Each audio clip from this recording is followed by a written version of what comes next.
Welcome to the Living the Dream podcast with Curveball. If you believe, you can achieve.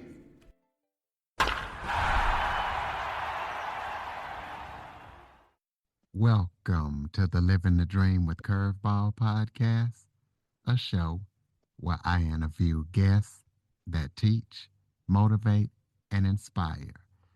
Today's guest has lived a life of faith, resilience, and determination. Aaron Burros is an author, and after transforming his health by losing 175 pounds by running, his life changed again in 2015 as he was shot 5 times while protecting his co-workers. So after facing life-threatening injuries, uncertainty, and PTSD, he decided not to give in, and so he decided to create the 50-50. He decided to run 50 marathons in 50 states, 50 weeks at age 50, and he chronicles all this in his book, Metal Mondays. So we're going to be talking to Aaron about everything that he's been through and everything that he's up to and going to be up to. So Aaron, thank you for joining me. Thank you for having me. Why don't you start off by telling everybody a little bit about yourself? What a loaded question. A little bit about myself. There's a lot of bit about myself. I guess I'll start where I was born and raised to the age of 10 before moving to Houston, Texas with my mom. And that was Akron, Ohio, West Side. Most people know that it's Akron, know of Akron because of LeBron James. And before that, it was because of me, I guess. But I've been in Houston for the majority of my life. I was in Houston where the workplace shooting took place.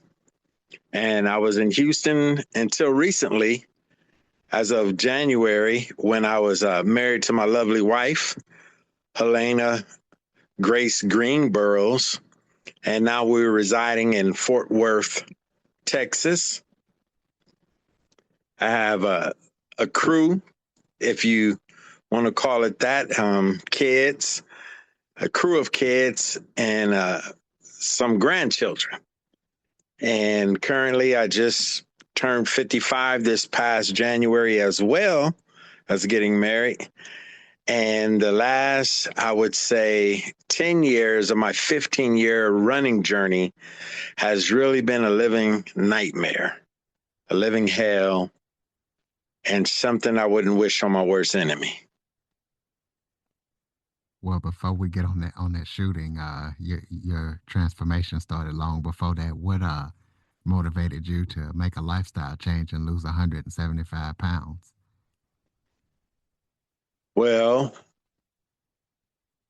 my running journey started when I was probably around 8 years old, when my brother snitched on me about shoplifting at Clicks. Getting toys and candy, a little kid with my cousins. And I was running for my mama's belt. And then when she caught me, it was because I ended up going back to her room. She didn't chase too much. And she disciplined me. And after that, she told me that it'd have been easier had I came and told her and just took my punishment up front. So after that, I stopped running till I was about 40. And I went to the doctor to get my 40th annual checkup health-wise. And during that checkup, I had a prostate exam done, which my prostate and everything came back well, and to this day as well. And the doctor told me the only thing wrong with me was that I needed to lose 40 pounds or it was going to lose me. I replied back to the doctor I didn't have time to lose 40 pounds. I was going to school full time, taking 12 hours plus a class. I ran my own company, doing radio, retail, internet, and video marketing. I had kids. I lived in Houston. I probably averaged about 100, 110 miles a day of driving, except on the weekends. And the doctor told me, in no uncertain terms, that if I didn't lose the 40 pounds in 3 months, that it was probably going to lose me. And I told him that if I were to die, how much weight would I lose? And his reply back to me was, how soon do you want to die? And so I wasn't ready to die. And so that began my little journey. I basically relocated closer to my job intentionally, where I would have to walk 2 miles to work in the morning, 2 miles to work home in the evening. And that's how it all started, along with the Texas heat and humidity, because as long as it was fall and winter and springtime, that 2 mile walk was beautiful. But as it got closer to June, July, and August, I tell you what, man, you could fry eggs on the sidewalk in Houston. You can rotisserie your chicken on a stick and boil water in a styrofoam cup if needed.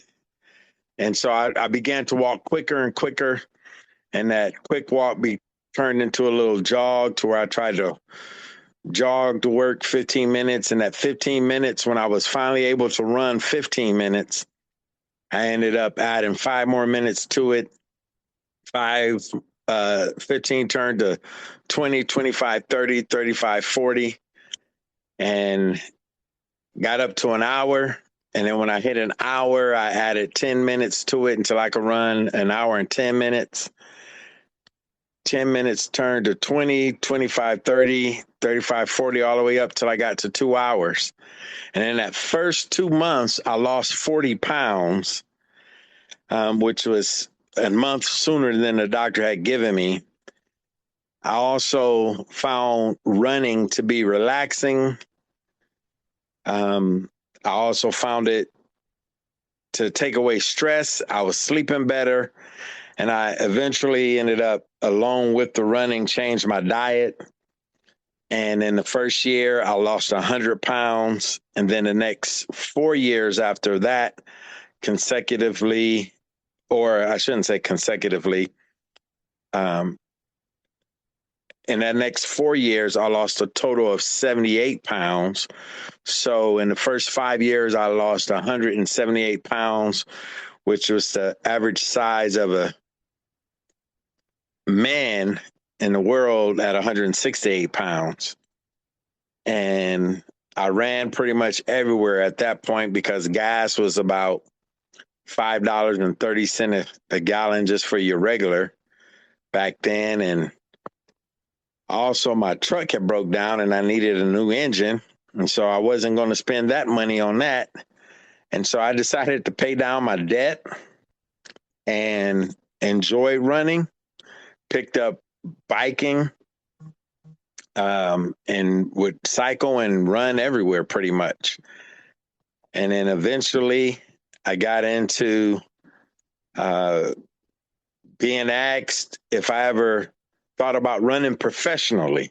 At first, I thought people was just pulling my legs. You know how your friends do. They try to set you up for failure.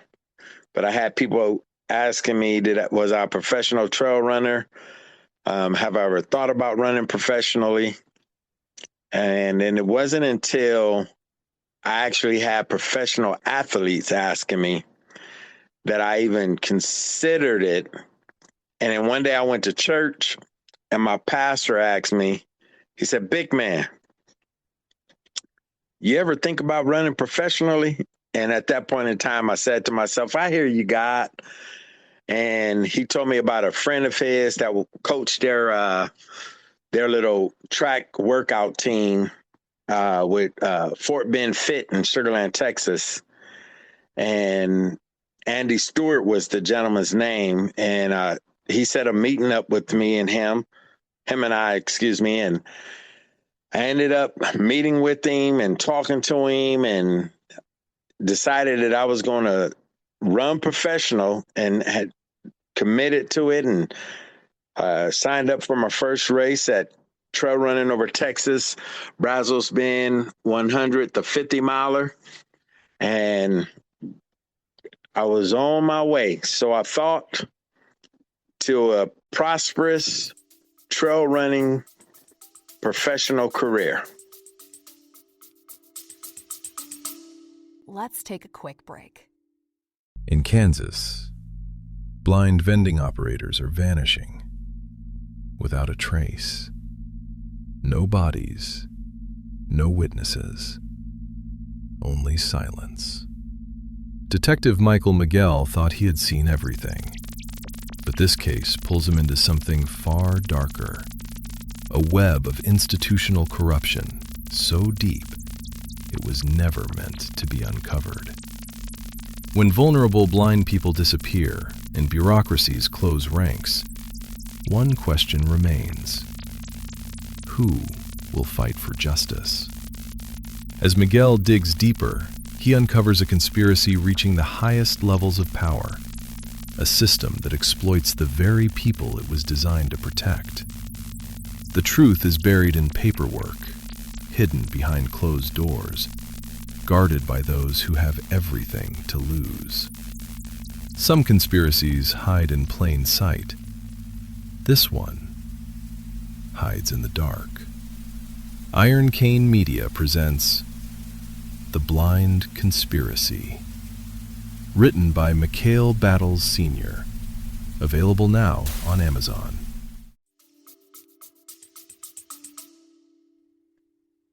Yeah, and after that, the workplace shooting happened. So tell us about the workplace shooting and getting shot 5 times and how that happened and what was going through your mind while this was going on. Wow. While it was, well, to put it in perspective, the workplace shooting took place 2 weeks before my benchmark run, where I was going to run against some professional athletes. I went to work like any other day, and like most of us go to work, get in a car, and you don't think that things are ever going to happen to you. You hear about these things, especially back then. It wasn't as prevalent as it is today. So, it's been a little over 10 years. So back then it wasn't as prevalent. And it did happen, but you didn't hear about it as much because social media didn't play a huge part in reporting the news. And so went to work like any other day. While I'm at work, I hear my boss on a intercom making a plea that he needed all male employees to a certain area of the building for help. And you could hear it in his voice that it was serious. So I was in another part of the building, and I ended up going out another door and making a beeline across the parking lot to go into the main entrance. Which just at that time, as I was approaching that area, that I seen a bunch of people come out, really bust through the doors coming out. And I could tell people were fighting for survival. And it was probably around 13 to 15 men. And it was a scuffle, a fight for survival. I can definitely tell that. As I got closer, I heard one of the gentlemen, or the criminals, I should call him,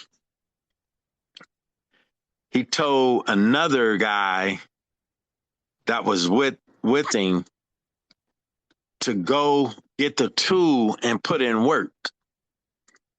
Now, as I was approaching, I heard that, And because I grew up on the west side of Akron, Ohio, I've experienced a lot of things and heard a lot of things and witnessed a lot of things. And I knew that that was not a good term. I knew it wasn't going to be anything nice. So at that point in time, for a split second, I thought to myself, I'll just turn around and go back to the other side. And then I said to myself, if my coworkers die, I couldn't live with myself, knowing I could have tried to help somebody. And so you're making a split second decision to do something. So I started trying to get people to get back inside the building before this gentleman came back with whatever weapon he had. And as I was getting people back in the building, I had people giving me, pushback, kickback, because everybody want to see a good fight, especially when you got a bunch of men that's fighting and it's such a large crowd. And so as I began to pull people off of the crowd, telling them to get to the building, the gentleman that went and got the actual tool to come back and put in work was on his way back and started shooting. I began to then have to pick up. I was told this by my boss. He said, I didn't know you was that strong.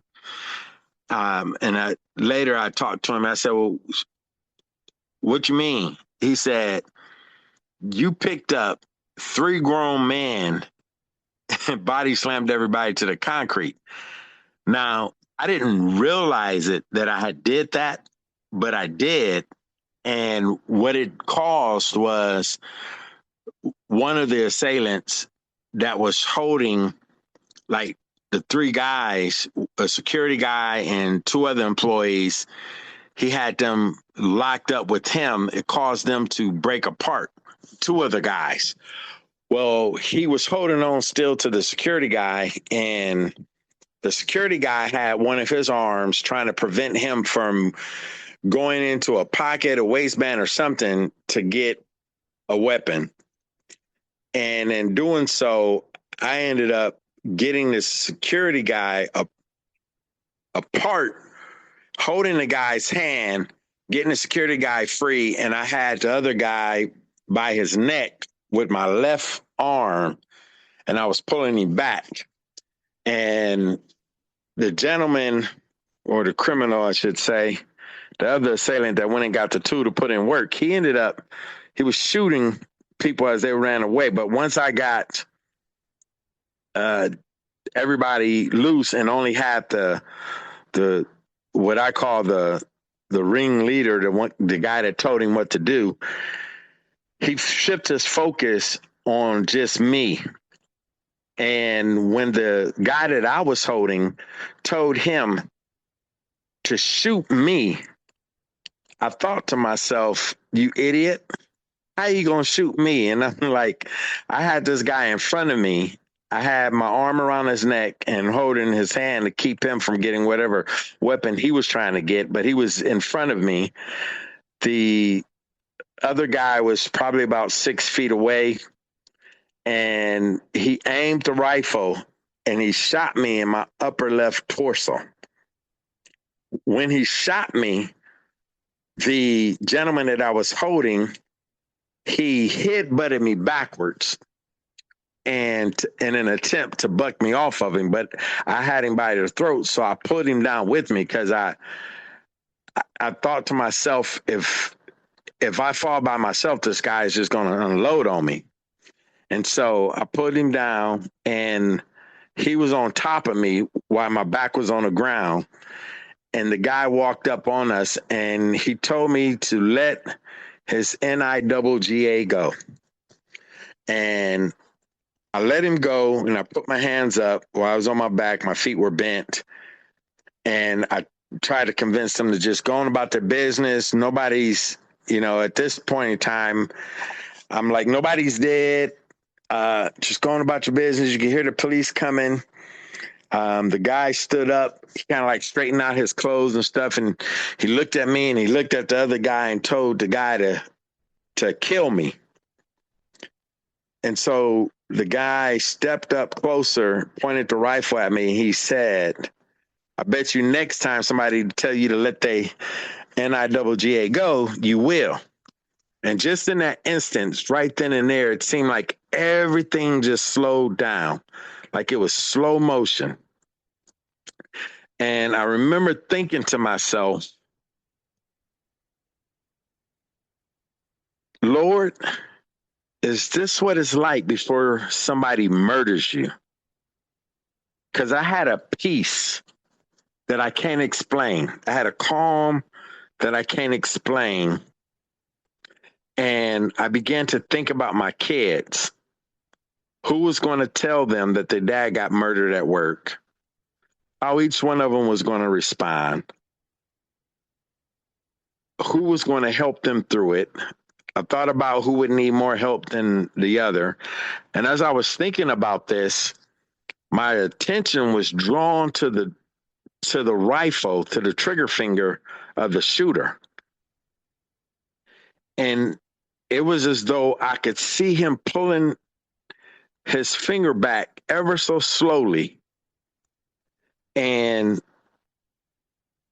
when I seen his finger go back and the trigger start being pulled, the Holy Spirit of God told me to roll over. And I rolled over. And the moment I rolled over, I heard the shot.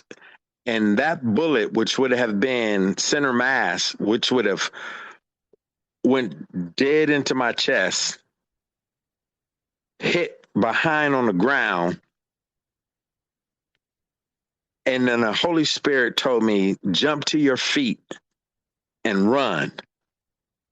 And I hopped to my feet and I ran. And I remember thinking about my football coach, the running back coach at the high school that I played. I was a quarterback, and when I would hand the ball off, he would tell them, stay low, hit the hole hard, don't give the defense a big target to hit. And so I was thinking about that, and so I stayed low, and I was running hard, and the guy was chasing after me, and he shot me 4 times from behind. As I was running, I recalled thinking to myself, I'm going to hit the door and either I'm going to smack dab into it or my coworkers are going to open it in enough time for me to get in, shut it, in order to keep this guy from running in behind me. So I was yelling, open the door, open the door. And we had those sliding doors at our job, like, you know, when you go to the emergency room, how the doors slide and they shut. And so it has a switch that is an emergency switch to keep it closed so people can't walk up and open it. And so I remember I was running real fast and I heard my boss yell, open the door, open the door. And they opened it just enough for me to get through, shut it, locked it again. And the guy ran into it and he was bamming with the rifle against the glass. And he was yelling at them to open the door so he could finish killing me. And he was pointing the rifle at me through the glass. And my adrenaline was running. I was just on accelerated at the time. I remember I had to urinate. And so I said I have to use the bathroom. And so I went in, I went and used the restroom and I came back and sat down in a chair. They had a chair for me. I sat down and the ambulance came with the police, and they came in and they asked about everybody. And I let them know that I was shot. There were several people that had been grazed with bullets. I believe the security guard got hit with a bullet. And they ended up asking me to take my clothes off so that they could examine my body to see where the entry wounds were. And I remember kind of like making a little joke because it's a crowd of people. And I told the emergency response, I looked around, I said, I don't know if you really want me to make all these women happy. And he kind of like looked at me like, what? And then he looked around, he's sorry. Oh, he's like, well, let's take him out, and him and the other guy, the security guy, out into the ambulance and check them there. And so we went out into the ambulance, and I took all my clothes off. Security guy did the same, and they were looking, and they couldn't see any entry wounds on me. And I remember one of the medics asking, how do I know I was shot? And I told him, I feel the metal burning in me. And so they kept looking. Someone was taking my blood pressure, and the guy read my blood pressure. It was 268 over 200. And then another guy found an entry wound to the bullet that went into my right gluteus maximus that I still have in there today. I had another one that was in the soft tissue area of my glute that was surgically removed. I have a fragment on my left side in the soft tissue area. I had a bullet that traveled down my pelvic area, missed my femoral artery by 1 centimeter. And literally, when I was in the hospital at the emergency room, I was complaining about an irritation on my inner growing area on my left side. And the nurse was examining me. He literally pulled the bullet fragment was sticking out. He pulled it out with his fingers and held it up. And they sent me back to get an x-ray of my leg. I think I had an MRI or a CAT scan. One of them you can't do with metal. But I ended up having an x-ray of my leg because they wanted to make sure there was no more. The metal. It was the MRI. Yeah. The MRI, is it? Okay. Yeah. And so they did the x-ray, and then when the nurse came back in, that's when he told me, the radiologist said that it missed my femoral artery by 1 centimeter. And had it hit it, I would have bled out before the ambulance even got there. Let's take a quick break. If you're a podcast host or someone wanting to be interviewed on podcasts as a guest, visit podmatch.com. Podmatch automatically connects ideal podcast guests and hosts together for interviews. We always say it works just like a dating app, but instead of connecting you for dates, it connects you for podcast interviews. Podmatch has connected over 85,000 guests and hosts together for interviews that listeners love, all while saving you countless hours of administrative work through built-in automations. If you're ready to level up your podcast interviews on either side of the mic, start today by visiting podmatch.com. Wow. So let's, in a little bit of time that we still have, let's talk about the 50, I call it the 50-50 goal. You know, kind of tell us how you created that, and did you achieve it? So I was in a deep, dark place. And it was a miserable existence. And I needed to do something to get my life back. And all I can think about is when someone goes into cardiac arrest, how they shot the heart in order to get it back to pumping and catch the rhythm. And I thought to myself, I need to do something, because the medicine I had gained back a total of 109 pounds.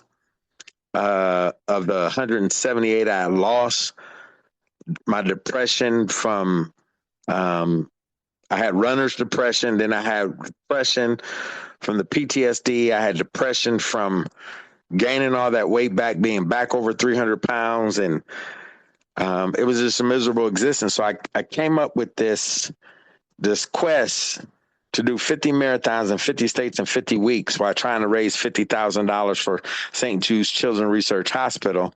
And I started it in 2019, planning it and everything. And then unfortunately wasn't able to do it because of COVID. So I had to put it on pause for about a year and a half until 2021 or 2022. And what that did for me is it forced me to get out of the cave that I was in from the depression. It forced me to interact with people because I didn't have any trust in humanity after what I went through. And it forced me to focus on someone else that was in more dire need than myself, which for me was either children or the elderly. And so as I was doing that and crisscrossing around the country, it forced me to stay focused on those three goals. And keep in mind, I was experiencing sleep deprivation too. I experienced sleep deprivation for almost 7.5 years straight. And one thing I learned is that you could die from lack of sleep. So it was a serious situation. And that's what I ended up doing. As I went around the country running, people got wind of my story from one race to another, and it ended up growing from me telling my story at a race to the local paper wanting to do a story, to being interviewed by a local television station, to being interviewed on Fox, to my story being carried by CNN, to when I did the New York City Marathon, to them just putting it around not only nationwide but worldwide. Runner's World magazine, the Canadian Running Magazine, and then podcasts. I've done several dozen podcasts over the last 5 years here. And I tell people I didn't write the book wrote me, because it came together in pieces as I was doing this quest. And then it was put together with all the different interviews that I had did with all the questions and what was happening. So it went in chronological order of me running the race. And I warn people, if they read it, it's going to read them more than they read it. It's a book that's going to transform you, challenge you, make you think, make you dig deeper about yourself, about your goals, about your life, ask you some tough questions. And because that's what I was doing.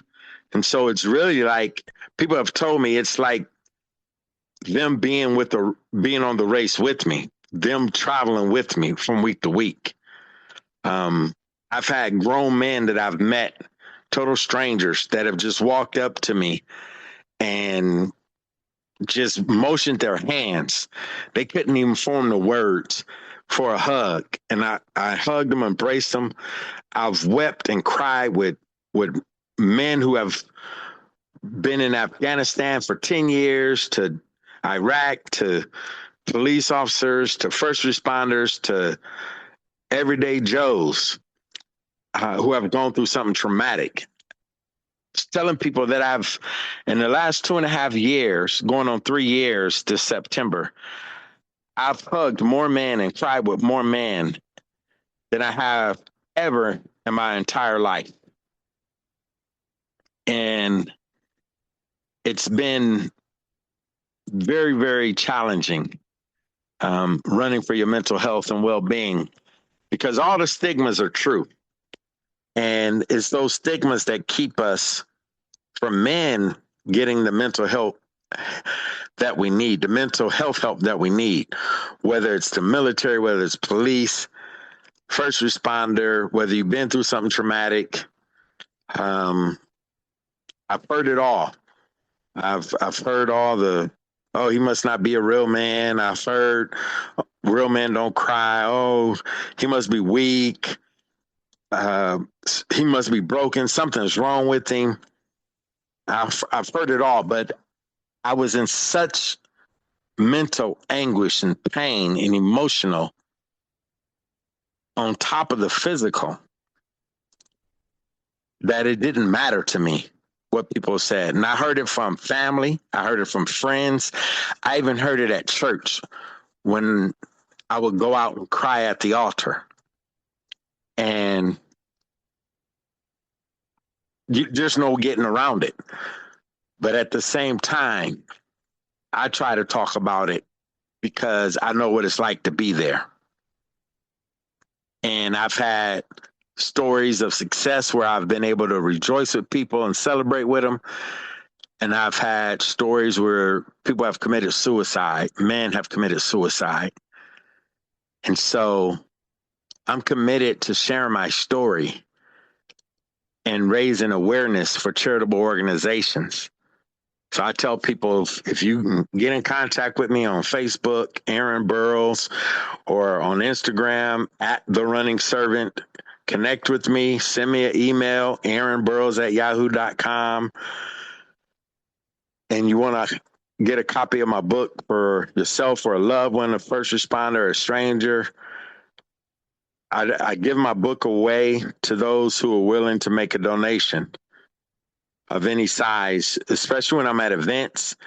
But I want to get the story out there. I want people to get the help. All people, but especially men. It's not a badge of honor that we will rather commit suicide than to look weak to the women and our children. And I come across enough men that have told me that they were a day away or the day of from committing suicide. And I know that there's hope, and I know that they can live and thrive again. And that's the journey that I'm on. I went from a miserable existence to an existence. I'm working on living again. And eventually I'm going to get back to thriving.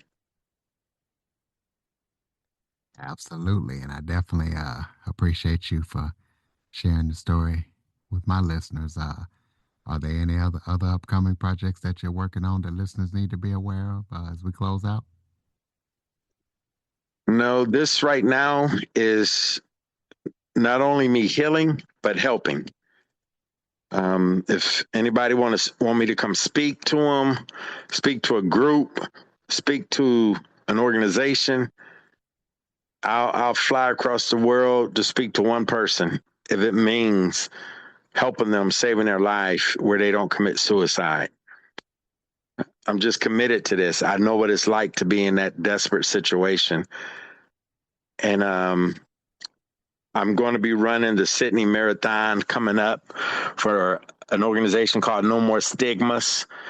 And you can go to their page, their giving page, and find me, Aaron Burrows, and donate. Or if you donate, just let them know you're donating because of Metal Monday and Aaron Burrows, so that my fundraiser gets that credit. And I'll be traveling the globe more next year. I'll be doing some ultra tries with the Ultra X company out of Europe over in the UK. I'll be doing the Kenya Wildlife Marathon, and hopefully I get into Cape Town Marathon as well next year. I entered in for the ballot, but if I don't get in through the ballot, I could probably find a charitable cause. But I'll be around the globe as well as here in the U.S. and Canada. Matter of fact, I'll be in Canada at the Canadian Army 10 Miler in September, fundraising as well, and giving away autographed copies of my book to show my appreciation. All right, ladies and gentlemen. So y'all tap in with Aaron. If you or somebody you know is in need of help and having issues with their mental health, check out that book, donate to his fundraiser for Sydney, and donate to him and get a copy of that book. Mental health is such a big issue in our world today, so we want to do everything we can to get Aaron's message out there. So please follow, rate, review, share this episode to everybody you know. And also for more information on the Living the Dream with Curveball podcast, visit www.curveball337.com and share the website and the show to everybody you know. Thank you for listening and supporting the show. And Aaron, thank you for being so brave to share your story, and thank you for joining me. I appreciate it, Curtis. Thank you for having me. For more information on the Living the Dream with Curveball podcast, visit www.curveball337.com. Until next time, keep living the dream.